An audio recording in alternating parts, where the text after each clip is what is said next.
Hey guys, welcome to the Kanganda podcast. My name is Kim the Comic. And Juanita Maya. Yes, we are very happy to see you guys again. Remember, it's February and everyone knows it's Black History Month. Yeah, Black History Month in the USA. Yes. In Africa. I also want to celebrate them because there are people, right? So I think we'd love to celebrate them. So if anyone wants to teach us anything, let's give them a hand clap, a round of applause. They can teach us in the what? Yeah. A round of applause for all of you out there who are celebrating this in the States and wherever you are. Yes. And in Africa, we have our own problems. A lot is happening. But today we decided to talk about something that has really caught our eye. And if you're out there and you have come across some news on the internet, you may have come across this story. Yeah. So there is a child, a 9-year-old, who was pepper sprayed in Rochester, New York City. Wow. Can you believe that? I can't. A 9-year-old. 9, not even 10. Yes. 9. And this incident happened, I think, last Friday. Was it last Friday? Last Friday. African American, a young child was pepper sprayed. Apparently, there was something going in the neighborhood at their home, and according to the report, they say she was acting suicidal. Yes. That she wanted to kill her mom and also kill herself. True. So someone called the police and reported that I have family problems in the area. That's one thing I envy about the USA. Like, you call police for certain things and then they show up. Yeah, like Africa, you call them and a week. They'll tell you. So what does the criminal look like? What is he wearing? What? You first ask him what he wants. So anyway, so they called the police, and as they were trying to arrest this girl, and I don't understand, like, this is a 9-year-old. Yeah.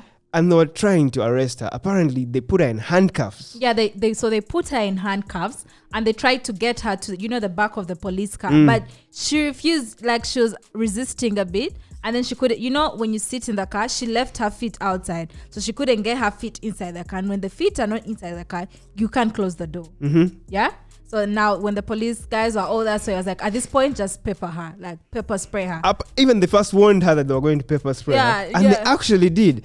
And you know how these things work. Like when it happened, all these guys came out, police department were looking into the matter. Something that sounds so similar to the police in Uganda. We're investigating, we're looking into the matter. No, this is not right. It's quite different because the 3 police officers that have been blamed for this are on suspension. John, let's first be serious. Yeah? Without pay. You see why I don't love all this stuff of, hey, okay, let me be like this. Because the punishments these people get, suspension, and there's another one on administrative leave. Yeah. Really? Are those punishments that are going to make people learn lessons? I mean, you're not getting paid. So I think you have more remorse. What do you mean not getting paid? For your actions. There's some people who have that they get suspended with pay. If I had seen that, then but I didn't see their suspension and no salary. Because these guys get administrative leave or suspension, they could still be getting paid, just not working. So for me, I think the punishments they give these people, and I'm sorry, but I may have to play the racism card, because the punishments they give these people, really, they don't really make you feel like what we're trying to fight is serious. Oh, really? Yeah. No, but first of all, what they did was so inhumane. Like, that's a child. A child is a child at the end of the day. Yeah, whether you're different races or what, it's a child. Yeah, they could have done something else. Maybe bring on a psychologist on site, someone to talk to her, do something else. Because we know to reach a point to pepper spray a girl child, come on. Like, even the US is known for having all of these mental illness experts and what, Mental illness is all over the world. No, like in Africa, it's not as common to find like a psychiatrist or like someone to deal with depression, but the States and other developed countries have a lot of these guys, and they're being paid well to do this. Yeah. So why wasn't someone like this involved, like a mental illness expert or someone who can deal with children? True. Someone should have been there to do all that, because at the end of the day, like, a child is a child. Like, I don't know if you people get this, but kids are kids. Like, yeah. They don't have, I don't think they're fully developed at that age.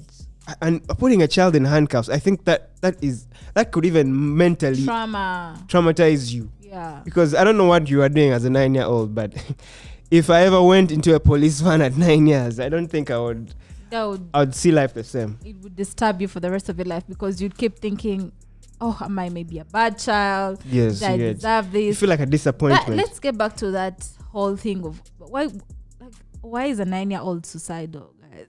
No offense. Maybe I'm speaking out of ignorance or whatnot, but like a child, you'd think kids these days don't have problems, but kids these days have a lot of issues. I think it's because they're not in school during the pandemic. They have a lot of time and a lot of time to do unnecessary things, and they're so exposed to so many things. But so would you I know none of us here as children, but if a 9-year-old said they wanted to kill you, would you feel like they're being serious? First of all, before she even has that idea, first super. No offense, but like, I don't think it would reach that point. Like, why does my own child? How is a 9-year-old going to kill you though? Like, what? They keep watching movies and video games, so they think a knife will sort you out. Let me make my theory here, and this is going to be controversial.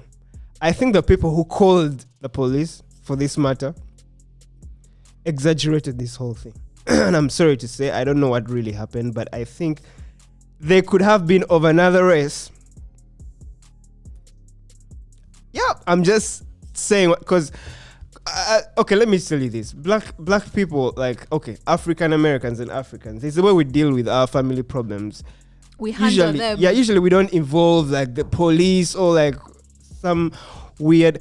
In Africa, it's different. In Africa, when you mess up at home, you could get a clan meeting or a slap. Like, it's really. I'm not saying that's what should happen, but that's how people here deal with problems. But Kim, we can't be so sure that the person who made the call, all this is alleged. Yes, that's what I'm saying. Guys, Kim is not so sure. FYI. I'm just giving my theory. Yeah. Yeah, because at the end of the day, when you call police about a family problem that is not even your family, then that sounds like something some people would do.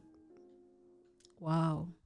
I'm just saying, like, usually it doesn't really happen, like, for another black family to get involved in another family. Usually we are so private with our matters, but you know who usually is never. Yeah, but again, Kim is not sure because the report does not mention who. It's just a theory. Call. Yes. Yeah, don't start saying, oh, bring your facts and pictures. I'm just saying. Yeah. But anyway, we are here to condemn that. I don't think any child deserves to be in handcuffs. Oh, I wanted to ask. When they take kids to juvenile, prison for kids, what age do they start taking them there? John, I have never been in juvenile. Are you? Wait. I don't think I would use my spare time on internet to search for when a child can go in juvenile. But I think there's a kids prison. I've actually seen. Yeah, they're there.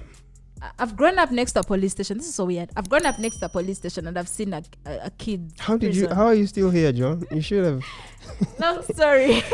And I've seen a kids prison, and you see these kids, they're really, really young. Like, at the end of the day, also the root problem is with our parents and among other people. Like guard your children and nurture them and teach them. Like, for your child to get to a point to be suicidal or to get to a point to be depressed. Like, I cannot really say it's a child's fault. Like, that would be so unfair. I mean, at 9 years, there are many things that are going in through. Maybe they didn't want her to watch TV and shit. Something like that. Again, like, it could have been theory. It could have been like that, but hey. Yeah. As much as children can really be messed up sometimes. Like, they really do some messed up things. I, for one, have done a lot of messed up things. But at the end of the day, parents need to realize these are children. Sometimes they don't know how to deal with their emotions and because when they're arresting her, apparently she was crying out for her dad. She's like, I want my dad. So something could have happened between the mom and the girl. We're just not sure, But my only issue, my other issue is you calling the police to report family problems in another house. But Kim, you do understand this is the US. Like, I think it's culture. It's that culture to call the police. But it's a 9-year-old and her mother. Like, what is going on? Like, did she have a gun for you to call the police? Well, she was threatened. You know what? Let's just leave it at that. Anyway. You people get the news, okay? We're here to just give you the information. Just tell us what you think about this story. Personally, I think it's unfair. I don't know how this child is going to grow up, but that is one memory that will never leave her head. and really wish the family well, and hope no one dies and no one commits suicide. True. Yeah. If you have suicidal thoughts, anything like that, if you're going through something like that, I think it would be best to contact a professional so they can help you through it. We get times are hard, but you don't have to, to end your life, and live this world. Like, your life is the best thing you can ever have. Your life is precious. Yeah, days are hard. Everything is like yesterday I had no money, but today I'm expecting guys, $5. this is So a lie. what I'm saying is, Who's even going to give you the $5? there's some sugar mommy I met from anyways, guys, thank you so much for watching this podcast. I really appreciate everything you do for the channel Kenganda. Please make sure you comment on this. Tell us what you think about the whole incident. Do you think there was a mistake somewhere? Do you think it should have gone in a certain way? Just get with us in the comment section. Like the video, please subscribe to the channel. My name is Kim the Comic. And do not forget to follow us on social media. That is Kenganda Nation on Instagram, Kenganda Nation on Facebook. And my name is Janita Maya. Till next time. Out.